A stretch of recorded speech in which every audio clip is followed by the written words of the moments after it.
Good evening and welcome to the Channel Studios here in London with your international news around the world in 5.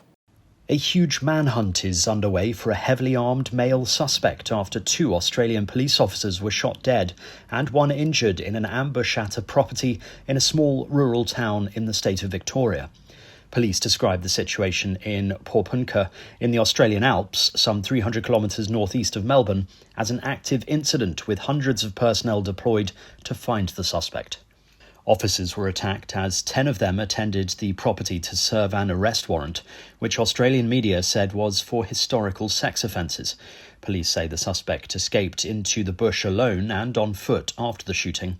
Officers are still trying to locate the man's wife and children.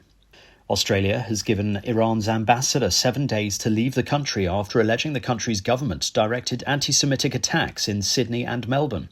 Intelligence services linked Iran to an arson attack on a cafe in Sydney last October and another on a synagogue in Melbourne in December. Anthony Albanese said the 2 incidents were attempts to undermine social cohesion and sow discord in our community.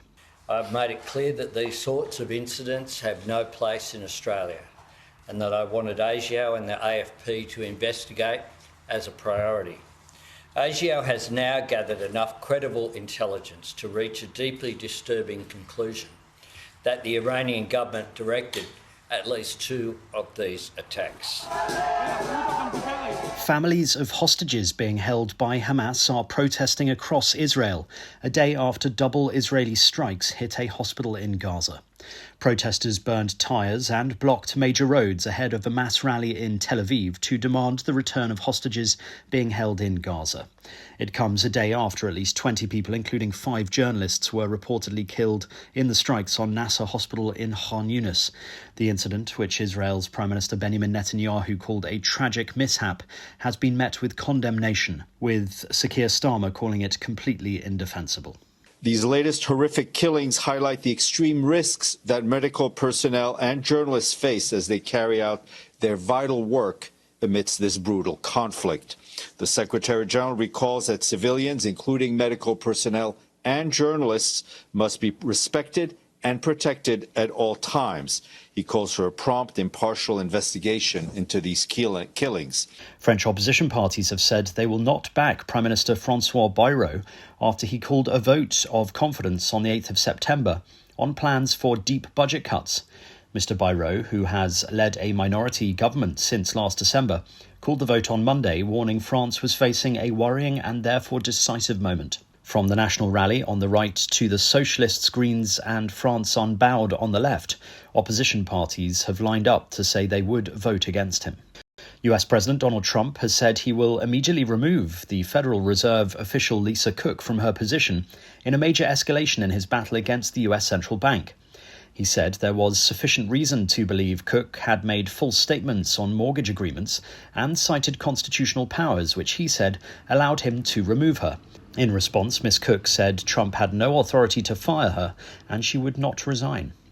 The head of a native Madagascan king killed by French troops during a colonial-era war has been formally returned to Madagascar. The handover of King Toira's skull and those of 2 other members of his court took place at a ceremony at the Culture Ministry in Paris. The skulls had been brought to France at the end of the 19th century and stored at the Museum of Natural History in the French capital.